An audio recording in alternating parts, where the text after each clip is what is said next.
Before we get into this week's episode, we wanted to acknowledge the passing of legendary recording engineer and musician Steve Albini. Steve Albini passed away last week from a heart attack. He was 61 years old. If you've been following along to this podcast, you've heard his name many, many times already. And if you've been listening to underground rock music the last few decades, you've surely heard some of his work. Albini worked with many of the artists who appeared on Kurt's list. The Pixies, the Breeders, PJ Harvey. And of course, he worked with Nirvana on their incredible final studio album, In Utero. Though he scoffed at the title of producer and preferred to be called an audio engineer, Albini shaped the sound of so many artists that we love and champion at KEXP. He could be cantankerous and was vocal with his opinions, but he held steadfast to his ethics.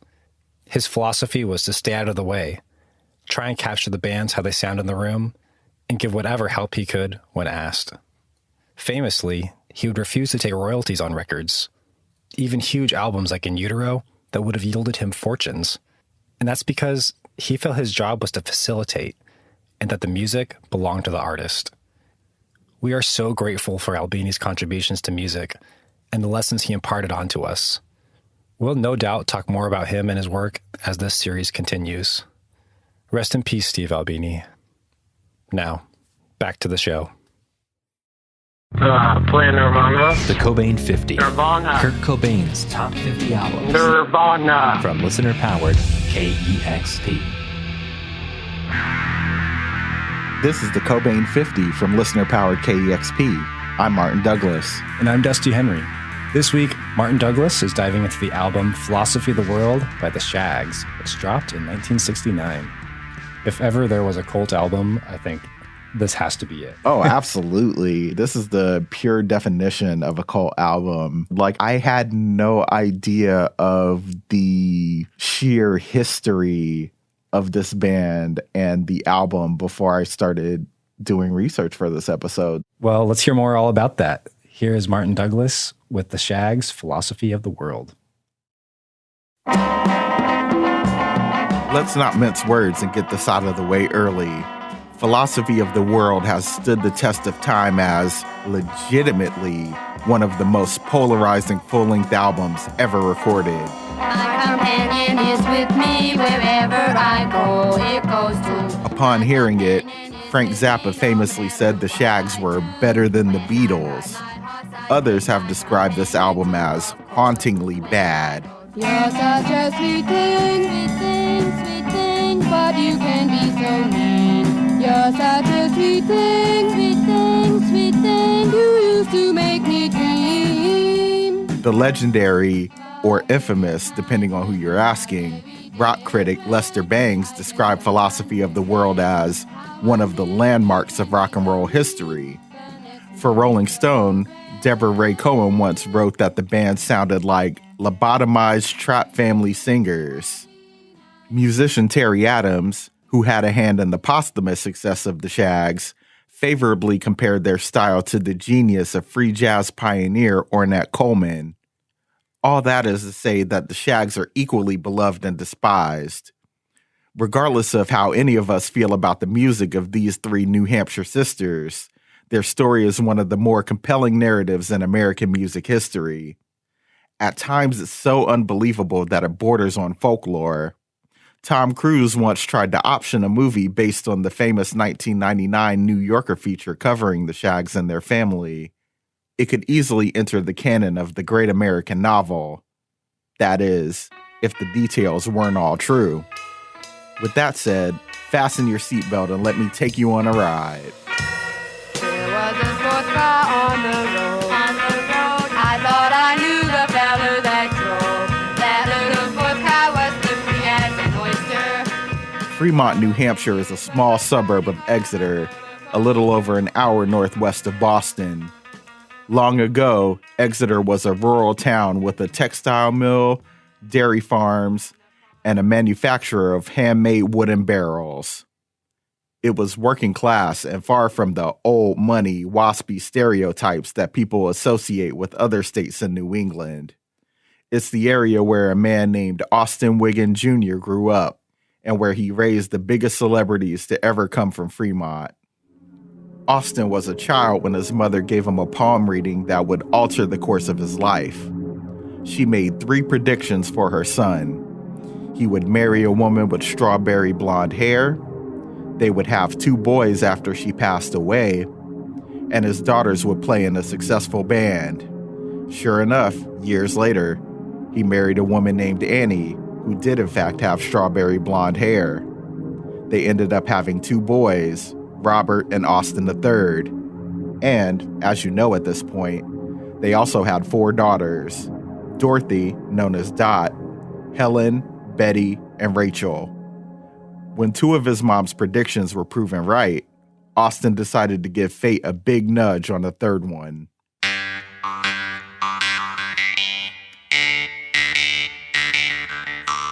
Aside from a rudimentary knowledge of an instrument called a jaw harp, Austin didn't play music. His wife Annie preferred watching television over listening to music. The Wiggins sisters enjoyed groups like Herman's Hermits, but didn't really have any interest in playing music.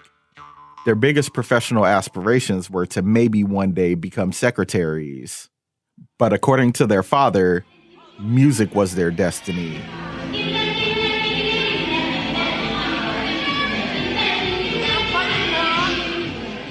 So even though he could hardly afford them, Austin bought his daughters instruments.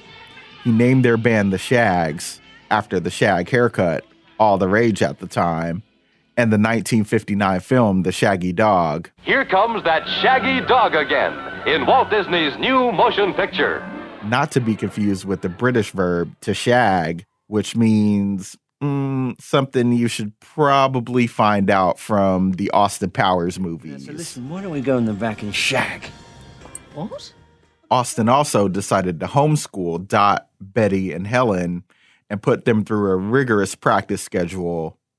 It included practice in the morning and afternoon, rehearsal before dinner, and either exercise or a 3rd practice before bed at night. The girls practiced their songs over and over and over again until their dad deemed it good enough. And let's just say the standards of good enough are vastly different between a man who kind of knows how to play the jaw harp versus, say, an actual teacher who knows even a little music theory. The 3 eldest Wiggins sisters did not enjoy homeschooling or the practices at all, but they didn't want to go against their father's wishes.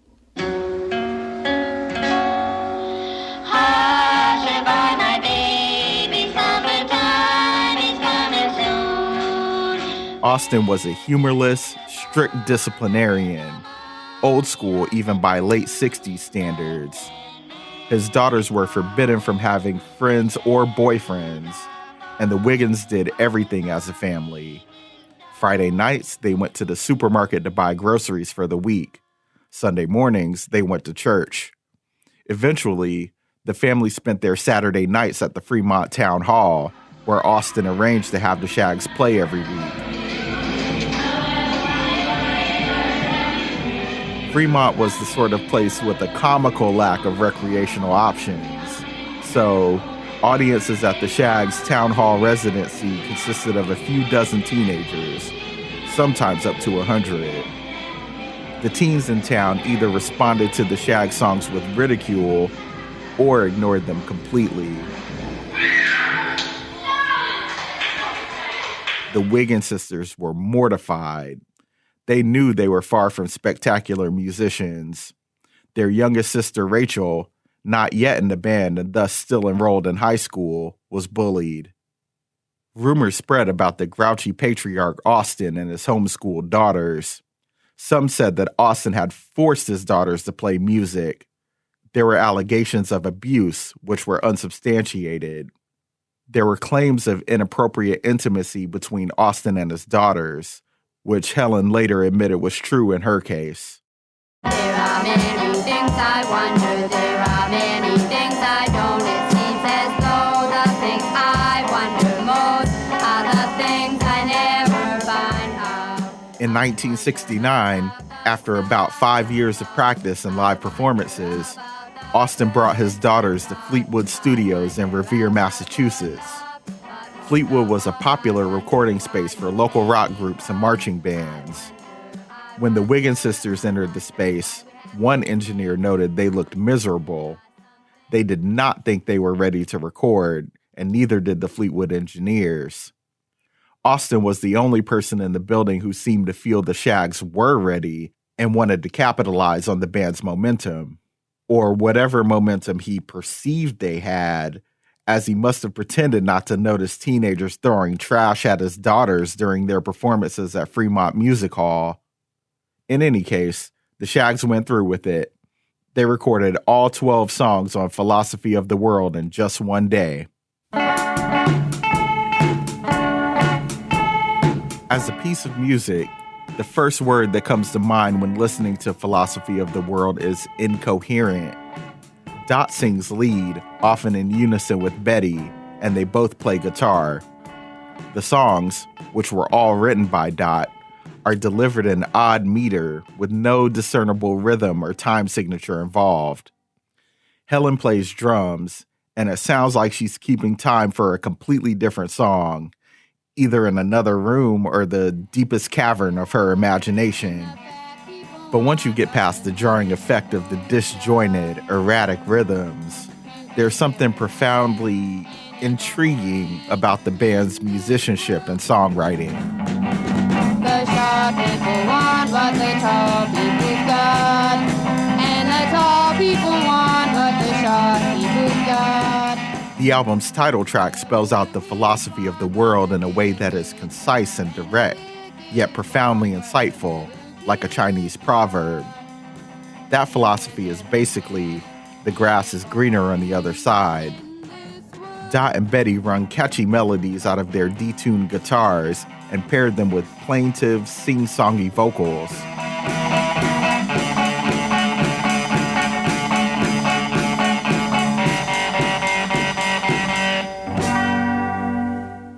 A sense of innocence was conveyed in their voices, but also a noticeable sadness. Dot and Betty trade verses and lines rather skillfully on My Pal Foot Foot, an ode to a lost cat. It's also the most difficult song on the album to nod your head along to, which is saying a lot. My pal's name is Foot Foot. He always likes to roam. My pal's name is Foot Foot. I never find him home. I go to his house, knock at his door. People come out and say, Foot Foot, don't live here no more. The Wiggins sisters played It's Halloween at their very first live performance at a Fremont nursing home. It's Halloween, it's Halloween, it's time for scares, it's time for screams. It's Halloween, it's Halloween. In a review of Philosophy of the World for Pitchfork in 2016, nearly 50 years after its release, Quinn Moreland favorably compared It's Halloween to the classic 1966 film It's the Great Pumpkin, Charlie Brown. Those melodies are spot on, in my opinion. Just wait till next year, Charlie Brown. You'll see. Next year at this same time, I'll find a pumpkin patch that is real sincere, and I'll sit in that pumpkin patch until the great pumpkin appears. There's an innocence that permeates Philosophy of the World. It's difficult not to hear it in Dot and Betty's vocals, if you can manage to separate them in your mind from the chaos of the music. Sadness takes up plenty of space on the album as well. Whether or not that was the intention of the Shaggs on that day in Fleetwood Studios, you can hear it in songs like Why Do I Feel? Sometimes I feel funny and bothered up inside. Then for some reason I just got to cry. And with full knowledge of the story of the Wiggins sisters, it's difficult not to hear the subtext of songs like We Have a Savior. Don't they know we have a Savior? All we have to do is believe and pray. And Who Are Parents? Some kids think their parents are cruel just because they want them to obey certain rules. Then they start turning from the ones who really care, turning from the ones who will always be there. as songs Dot wrote that she and her sisters performed, in part to please Austin, the man who put the Shaggs together, whether they wanted to be a band or not. In the liner notes for Philosophy of the World's original release, Austin wrote that the Shaggs loved what they were doing, which simply wasn't true. He also wrote that his daughters were pure and unaffected by outside influences, but that's only because they weren't allowed to have friends, go to concerts, or have enough life experience to be affected by anything happening outside the Wiggin household, which is, how most artists find the perspective to create their art.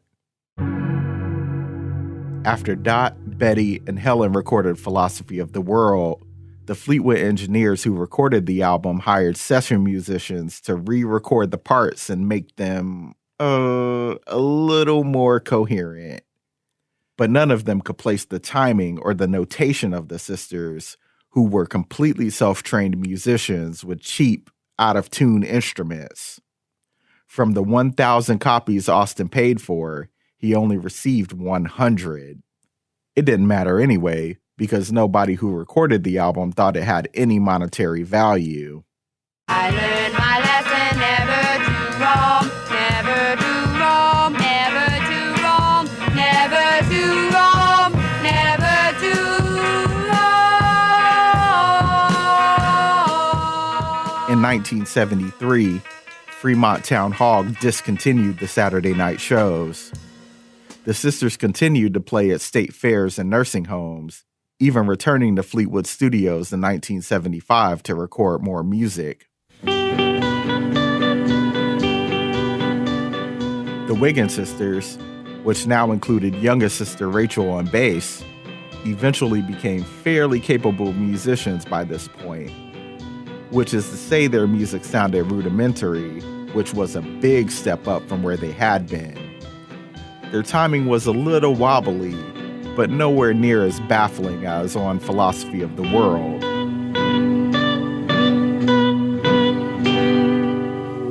Not too long after their second stint at Fleetwood, Austin passed away of a heart attack. He was only 47 years old. It's safe to say his daughters didn't think twice about ending the Shaggs.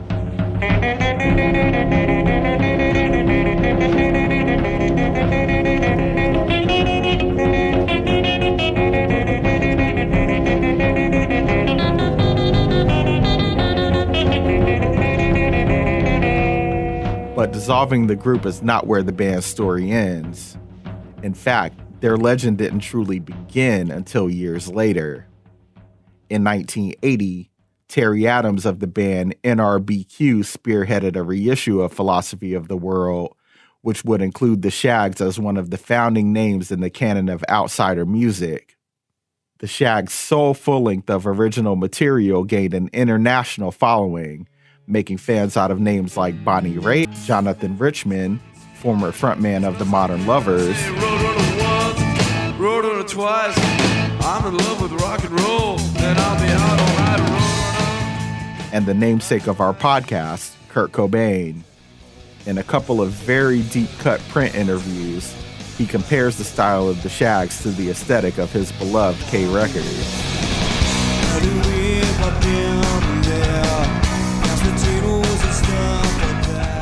Astonishingly enough, in 1999, the same year the New Yorker ran a full-length feature on the Shaggs, Philosophy of the World saw a major label release on RCA Victor.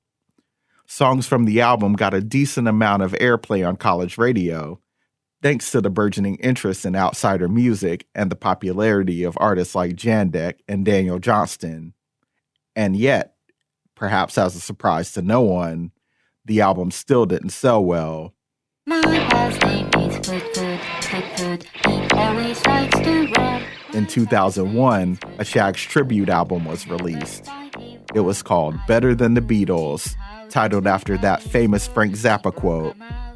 The highlight of the cover's LP is Deerhoof's version of My Pal Foot. Foot, always likes to roam. My pal Foot. foot. Now he has no home. Where will foot go? What will foot? Throughout the years, there have been many words written about this confounding release. A smattering of one-off reunion shows led by Dot and Betty, and original copies of Philosophy of the World selling for upwards of $10,000 on eBay. In 2016, the famed Seattle reissue label Light in the Attic re-released Philosophy of the World, along with recordings from the second Fleetwood session titled Shaggs' Own Thing. My pal's name is Fo-Fo, he always likes to roll. My pal's name is Fo-Fo, I never find him home. Whether you're a fan of the advent of quote-unquote outsider music or not, whether you feel the Shaggs are the best or the worst band of all time, it's undeniable that their challenging music made an impact on the world. And through the sad, borderline tragic circumstances of how the band's music came about, the silver lining is that this music has touched listeners all over the world, including Kurt Cobain, arguably the most beloved musician of his generation. All in all, Austin Wiggin Jr.'s mother was 3 for 3 in her predictions when she read her son's palm on that fateful day.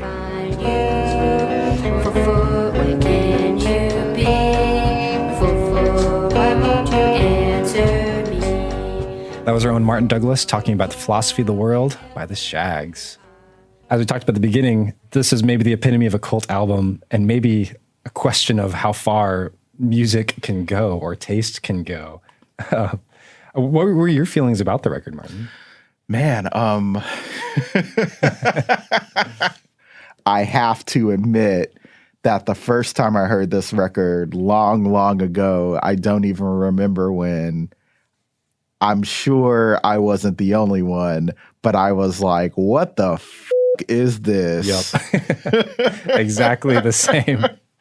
I mean, just the way the drums don't sync up with the rest of the music, like, it's jarring. And this is, one of those things that we talked about recently when we were just hanging out, how it's jarring the first time you listen to it. Even if you've heard it a million times before, if you go and listen to it today, it's jarring at first. And you have to listen to it like 2, 3, 4 times to kind of get used to the musicianship. And it's a trip, man. Yeah. When we were talking, I was telling you, like, I'm kind of dreading going back to this one. It's been a long time. I remember hearing about this record and like, oh, this is like this really cool artsy thing. And put it on and just being like, I don't even know if this is music. Like, I honestly couldn't even tell what it was. And you're kind of encouraging me like, no, like you were just saying, like, give it some time, try it again. And coming to it again, like it is still jarring. I think it'll always absolutely, yeah, be jarring, but I think I could start to appreciate it a little bit more beyond, like, I could tell it was like, this is a cool artistic statement, but to actually like enjoy it a little bit and to find that, get into its weird rhythm. Right. And then, this context too, like I didn't know much about the history of the Shaggs, and it kind of adds this layer of like sadness to this music that's fairly like light and weird sounding. Yeah, it's a really tragic story, like couched in this very innocent sounding album. I mean, their dad forced rigorous practice schedules on the sisters, and, there were reports that he was inappropriately intimate with at least one of the sisters. They didn't enjoy making music. Not even when Dot Wiggin formed her own band and played unreleased Shaggs songs decades after the fact. They were ridiculed and, pretty much pitied for the entirety of their original run.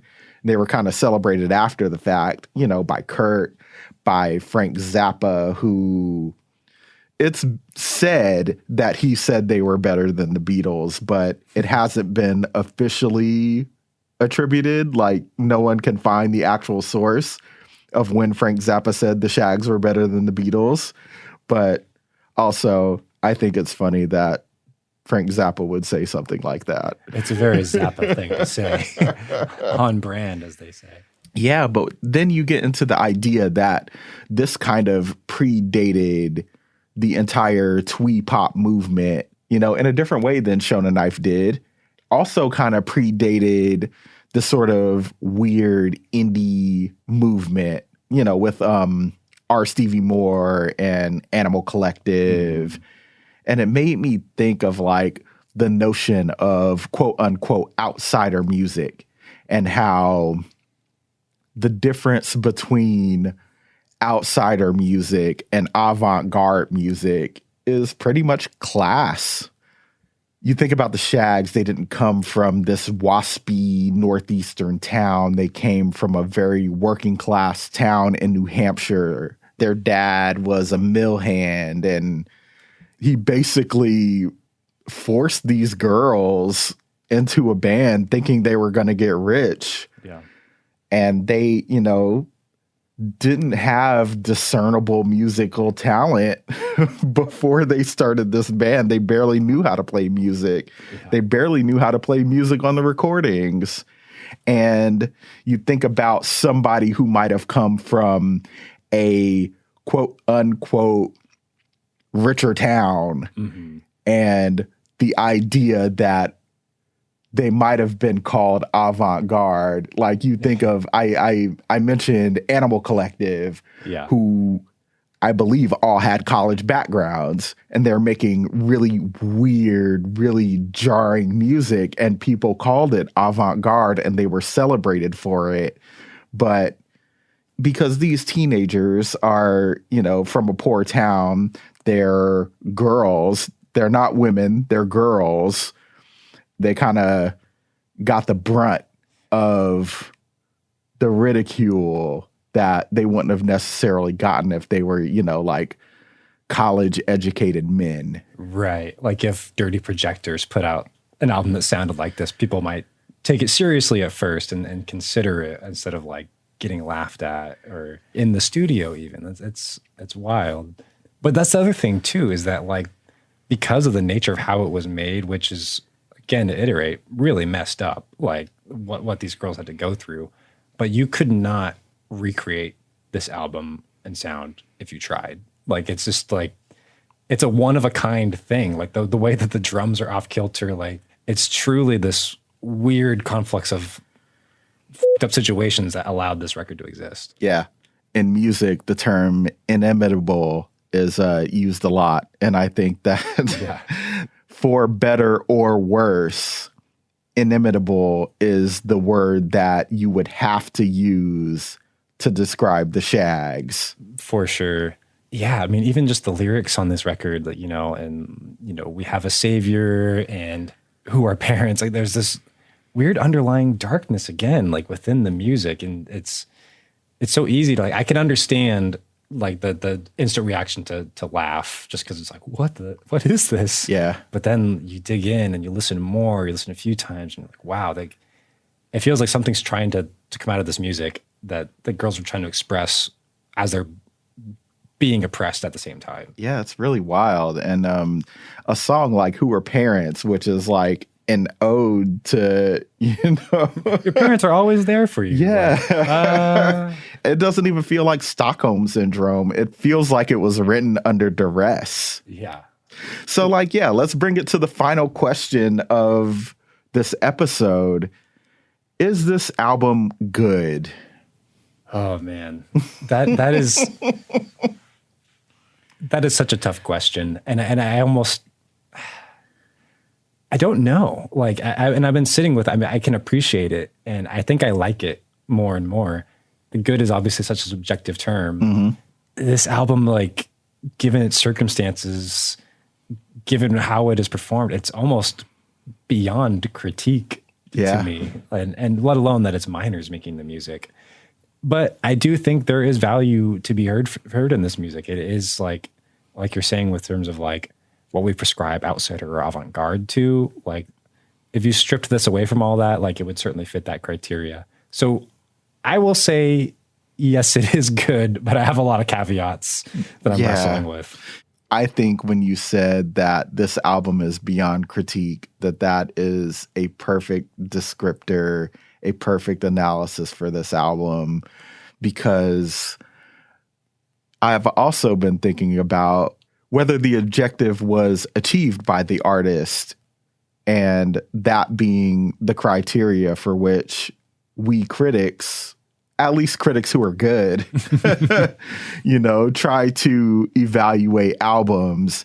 And I think under that criteria, the Shaggs overperformed dramatically, because this is a very interesting album. It's not good in a traditional or formal sense, but it's fucking fascinating. Yeah, maybe that's the word. It's fascinating and one of the most intriguing records of the past century. Yeah, absolutely. This piece was produced by Martin Douglas. Audio was mixed by Roddy Nikpour. Our podcast manager is Isabel Khalili. Larry Mizell Jr. is our director of editorial. As always, we would greatly appreciate if you donated to KEXP.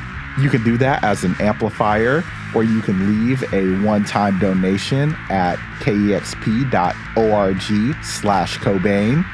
With that, I'm Dusty Henry. And I'm Martin Douglas. We'll see you next week on the Cobain 50 from listener-powered KEXP, where the music matters, even the Shaggs. I didn't mean to do it. And a count of 3, a 1, a 2. You couldn't have planned that better.